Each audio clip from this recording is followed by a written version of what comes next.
सबसे पहले तो पहलगांव में जिस तरीके की आतंकी घटना हुई और 28 लोग उसमें जाति और धर्म पूछकर जो मारे गए हैं, उस घटना को आज हम भरसक निंदा करते हैं। बहुत ही दुखदाई घटना है और आज उसी का एक प्रदर्शन, विरोध प्रदर्शन, रोष प्रदर्शन आज व्यापार मंडल की तरफ से सदर बाजार में किया गया, जिसमें कि हमने आज अपने बाजुओं पर सीधे हाथ पर काली पट्टी बांधकर और आज श्रद्धांजलि के तौर पर मोमबत्तियां जलाकर आज हमने श्रद्धांजलि दी।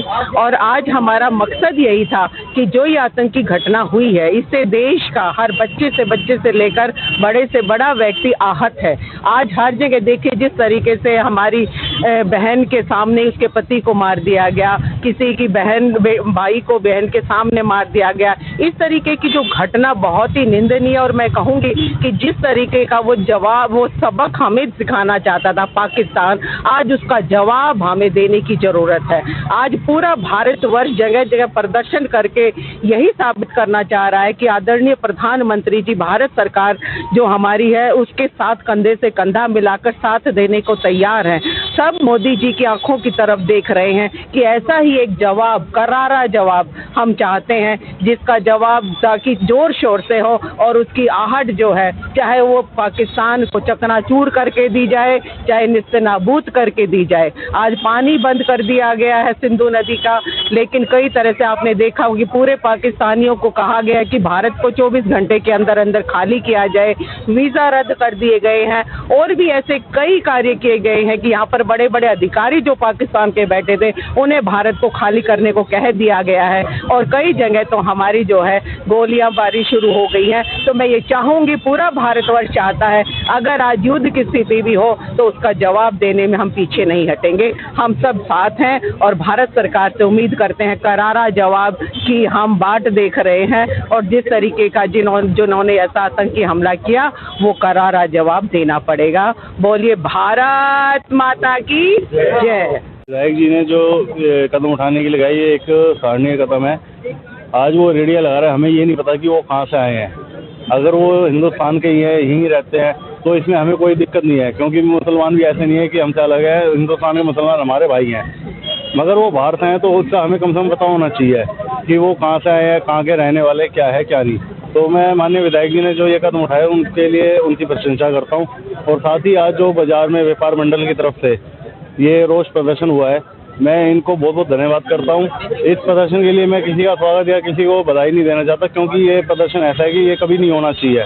तो मैं इसलिए इनका धन्यवाद करूँगी, इन्होंने अपना रोष, पूरे सभी व्यापारियों ने यहाँ पे अपना रोष दिखाया और देश के यशस्वी प्रधानमंत्री जी से हम यही दरख्वास्त की कि जो इन्होंने किया है, ईंट का जवाब पत्थर से देने की वजह मैं तो कहता हूँ गोली का जवाब गोली से देना चाहिए। जैसे इन्होंने गोली मारी है ऐसे इनको सबको चौराहे पे खड़े करके गोली मारनी चाहिए।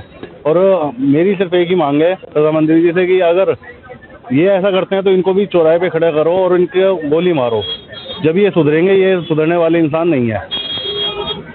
हमने प्रशासन से कई बार कहा है इनकी आईडी चेक की जाए। जो यहाँ लोकल हैं उनके तो कोई दिक्कत है नहीं, जो बांग्लादेशी हैं या पाकिस्तानी हैं या वो कहीं के भी है, उनकी आईडी चेक की जाए, उनके ऊपर कार्रवाई की जाए। कोई आतंकवादी तो नहीं है या किसी गलत विधि में लिप्त तो नहीं है। हमारी तो प्रशासन से आज भी एसएचओ साहब से यही बात हुई है। 2 बार हम डीसीपी साहब करण गोयल से मिल चुके हैं इस मैटर पे कि आप सबकी आईडी चेक कराएं। और ये जो घटनाएं हो रही हैं, इस घटना से हमारा बाजार कभी भी किसी भी आग के उस पर बैठा, कभी भी कोई भी घटना हो सकती है। तो इसलिए हमें भरसक यहाँ पर सुरक्षा दी जाए। आशीष जी, आप क्या कहेंगे इस पूरे मुद्दे को लेकर? जो अभी हमारा मुद्दा मेन फोकस है, प्रोटेस्ट जो है, जो हमारे श्रीनगर में जैसे टेरर अटैक हुआ है, ये एक निर्मम हत्या है हमारे पर्यटकों की, हमारे भारतवासी भाइयों की, बहनों की, भाइयों की। जो अटैक हुआ है बहुत मतलब निंदनीय है। और आप इमेजिन नहीं कर सकते किसी की बीवी के सामने उसके पति को मार देना और बहन के सामने उसके भाई को मार देना। एक वो दर्द हम सोच भी नहीं सकते, जहन में भी नहीं ला सकते जो दर्द उन लोगों ने फेस किया है। आप गुड़गांव व्यापार मंडल से हैं, क्या कुछ गतिविधियां यहाँ पे चल रही है और आप पहले भी एक्शन ले चुके हैं, फिर से क्या दोबारा एक्शन लेने का समय आ गया है? देखिए, एज ए गुड़गांव व्यापार मंडल के हम कोर कमेटी के मेंबर हैं और मैं यहाँ का व्यापार मंडल का सचिव भी हूँ। और उस नाते हम लोग ये कर रहे हैं कि हमारे विधायक साहब ने ऑर्डर दे रखे हैं SHO साहब को, और SHO साहब लगे हुए हैं कि जितने भी बाजार में रेहड़ी पटड़ी वाले हैं उन सबकी ID प्रॉपरली चेक करी जाए, उन सबके आधार असली हैं नकली हैं वो चेक करी जाए, उन लोगों की क्रॉस वेरिफिकेशन, जिस जगह से वो लोग हैं उनकी वो क्रॉस वेरिफिकेशन हो, किसी का कोई बैकग्राउंड गलत तो नहीं है वो चेक होएगा, जब जाके उन लोगों को यहाँ पे किसी को जगह मिलेगी। अन्यथा यहाँ पे गुड़गांव में कोई जगह किसी फालतू आदमी के लिए नहीं है कि कोई भी आए और बस मुंह उठा के गुड़गांव आ जाते हैं कमाने के लिए, तो मुझे नहीं लगता ये सब चीज़ ठीक है। ID होनी चाहिए, वैलिड ID होनी चाहिए इंडियन की, और हम लोगों को यही नहीं पता लगता कि हम लोग किस आग के गोले के ऊपर बैठे हैं, कहाँ क्या हो जाए क्या नहीं हो कोई भरोसा नहीं है। तो हम पूरे भारत के तरफ से मोदी जी से ये कहना चाहेंगे कि इस निर्मम हत्याकांड के ऊपर बहुत ही करारा एक्शन लें, एक सॉलिड एक्शन लें, और भारत की जितनी भी एजेंसियां हैं, जांच एजेंसियां, सुरक्षा एजेंसियां, ये एक छोटी सी उनकी भी गलती है। मैं उनको भी यही कहना चाहूँगा कि वो लोग और सतर्क होएं। जिस टेक्नोलॉजी का वो लोग कहते हैं या जिस चीज़ों के बारे में वो कहते हैं भाई हम लोग बिल्कुल एडवांस हैं, तो यहाँ आके थोड़ा सा भारतवासियों को लगता है, थोड़ा मन छोटा हो जाता है कि कहाँ रह गई वो जांच एजेंसियाँ, उनकी टेक्नोलॉजी क्यों फेल हुई। जो इतनी गोलियां चली वहाँ पे क्या एक भी अपना हमारा जवान नहीं था, इतनी गोलीबारी हुई, इतने लोग मारे गए, तो दर्दनाक हत्या है और कहीं ना कहीं चूक भी है।